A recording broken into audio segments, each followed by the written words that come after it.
Well, good morning, Bill. Gentlemen. Good morning. It's good to be here with you. I have a picture of you that I took from the TV yesterday. Oh. You know what? I was editing some photos last night. Yeah. And Do you I have some of him and Trump? Oh, no, I didn't see that. from the Christmas do you show. have that? Oh. You I gotta don't send me have them those. done. I'm still working on. I had Yeah. over 650 pictures from that Christmas show. You notice how I leaned away from him? I didn't want to get hit by a stray shot. Here's Butler yesterday walking into the State of the State. Do I look happy there? It's hard to tell. I took the picture to try to get everybody in. I've got your shoulders and everybody else because your head's cut off. He's so tall. He's over top of everything. Email it to me and put it on Twitter. Yeah. I was on my way to a State of the State speech, and I wound up at an old-fashioned tent revival meeting. I don't know what. I took the wrong turn somewhere, apparently. It did seem that it seemed, and Griffo was sitting right next to Cindy Lou there. Is that his Anna Lee or Anna Lee, Cindy Lou, whatever.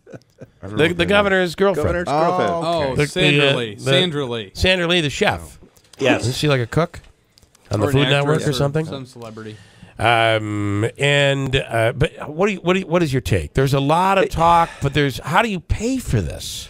Here's my take, Bill. I thought his speech was a masterpiece. I thought it was a masterpiece of obfuscation and misdirection. Your buddy Channing there would be pleased. By the way, we've got a $4 billion deficit, but those darn guys in Washington are sticking it to us. And this is a state where we see racism and sexism, and the federal government's trying to wreck unions and women's reproductive rights. We have to rise up. You talk about audio tape. You were talking to your guy about the Buffalo Bills. Yeah. I'd like to go back to the audio tape of our budget debates last year when we warned Cuomo and the Democrats that budget was unsustainable. Yeah. They brushed us aside. Should we have sued them because we knew they did a budget that was unsustainable? It's politics, and when you mix policy and politics, it's an explosive combination. Let's talk about part of the. So you have all the frills, all the things like, and we're taking advantage of it right now. I mean, the money that has come into here for the hospital. Did you notice the governor didn't mention Nano? He did not. Mention Marcy. He mentioned the hospital. He mentioned the hospital in downtown. He did mention Danfoss. Yes, he did mention that, but that's there. Yeah, but that's small compared to what we want to do with that facility. He didn't mention Griffiths. I was really surprised too. And all the drone stuff there. I will say, in the midst of everything, I do appreciate what the governor, he has put more attention on upstate. He did say trying to revive that economy. It needed to be done, and he's done a fair job of doing it. He did say yesterday, for the first time, Albany's not ignoring upstate New York, and that's true.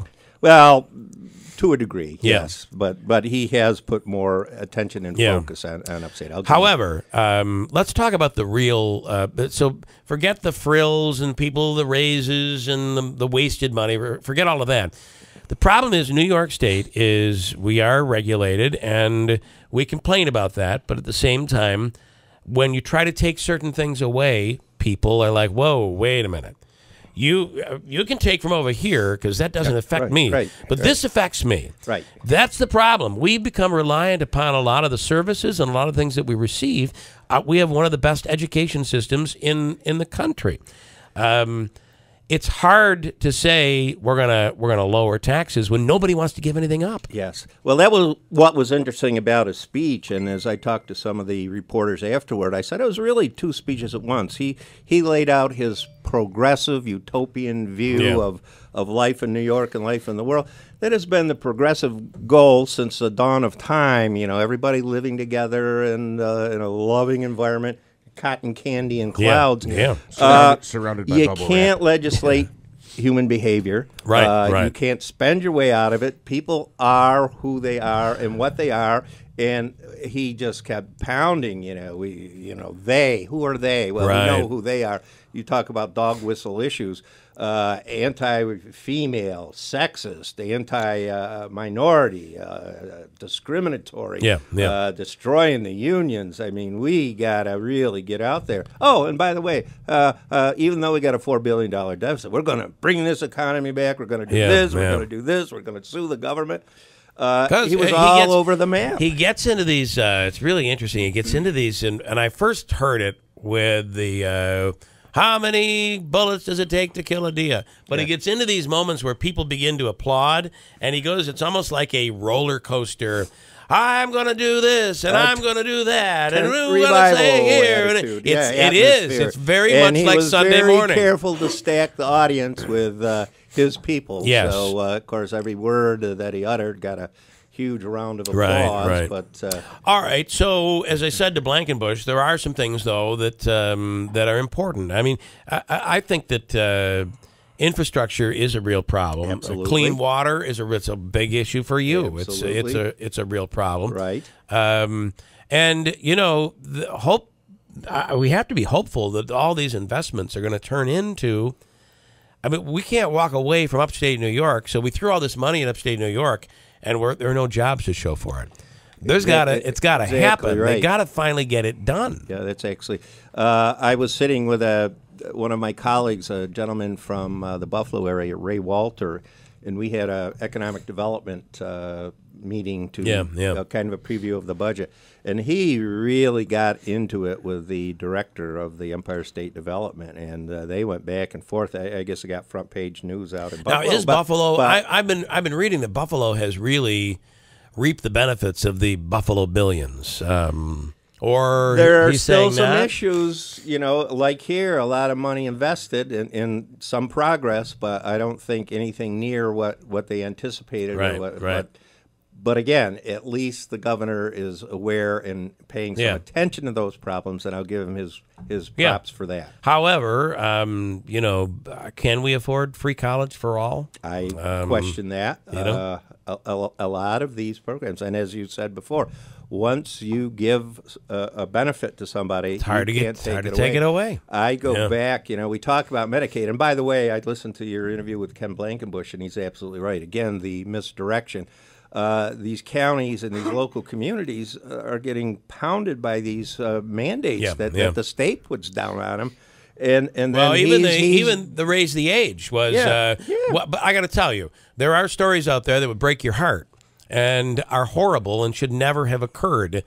I don't know what 1 year or 2 years is going to change on one of those the backpack type things. I'm not sure that it's going to change anything. But then again, that's another unfunded mandate that is going to cost the courts and the system, family court, a lot of money. Bill, as a counter to him, I would consider myself a compassionate conservative. I'm a human being. Yeah. You think I like walking down the street in New York City and seeing some poor guy lying on the street? Right. No. Do I want every kid to have great education? Of course I do. But somebody's got to pay for that. Right. You've got to have a plan. I mean, what your heart feels and what your head says are two different things, and we're not paying for. We're really not paying for everything that we have. All of our obligations right now. Schools, for instance, we've seen a ton of funds cut to school districts. Yeah, and you know now we're going to add. We're adding college to that when we haven't even paid for high school yet. Well, again, that's a difference, I guess, between me and the governor and why I'll never be governor. If I had that attitude, I'd have been on the phone to the president and said, hey, we need to sit down and talk. You're really sticking it to New York.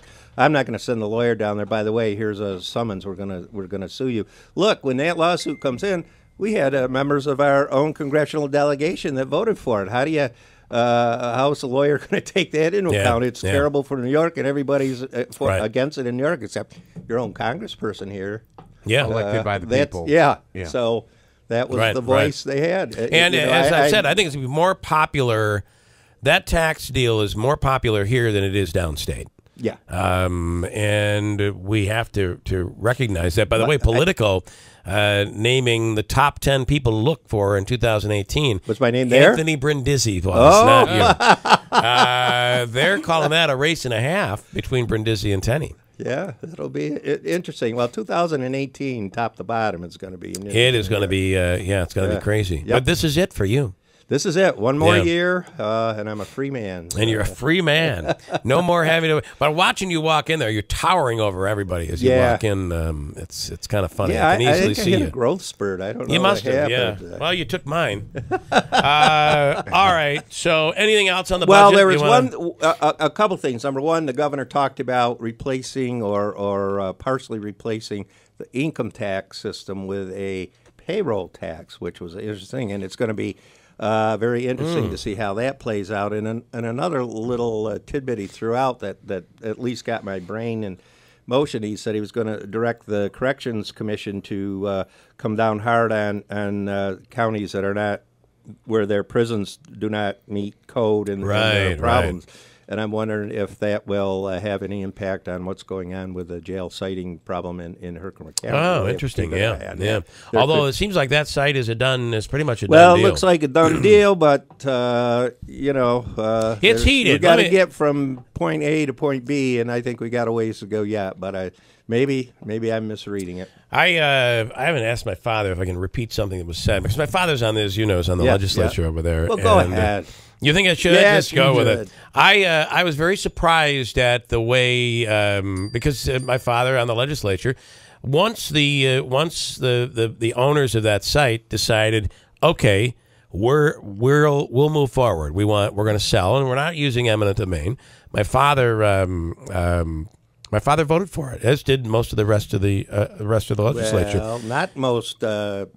They have 17 members and 9 voted. They got it by a majority of 1 vote. Understood. But to show you how heated things can get, someone walked up to my father and looked up to him and got right in his face and said, "You're a joke." And I don't think that's becoming of the sheriff. I'm not sure that he should have. I don't think that's decency, in my opinion.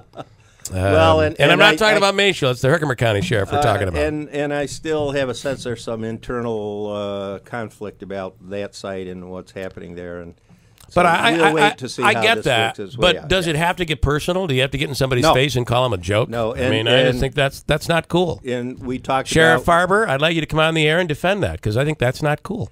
Well, and we talk about my retiring at the end of this year.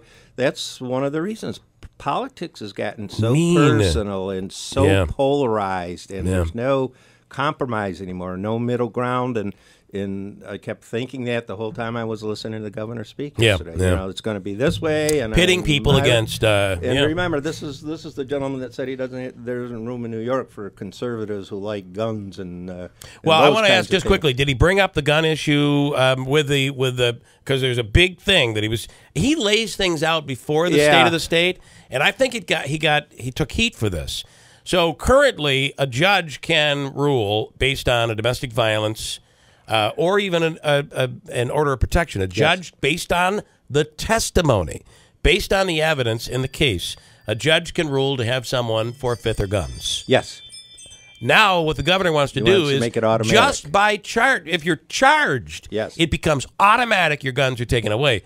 Where's the due process? Well, why take it out of the hands of the judge? In world he sees he didn't. No due I don't process. think he didn't bring that up during the speech, did he? Well, he mentioned it a couple times that we've taken the lead in maybe it'll save Remington. Very softly. But you talk about issues. This whole issue of the recertification of pistol permits is percolating in the background. I've talked to some law enforcement officials. I've talked to Tom King from Rifle and Pistol. You talk about due process. If you don't have that recertification by January 31st, you are in jeopardy of having some police officer, a sheriff's deputy.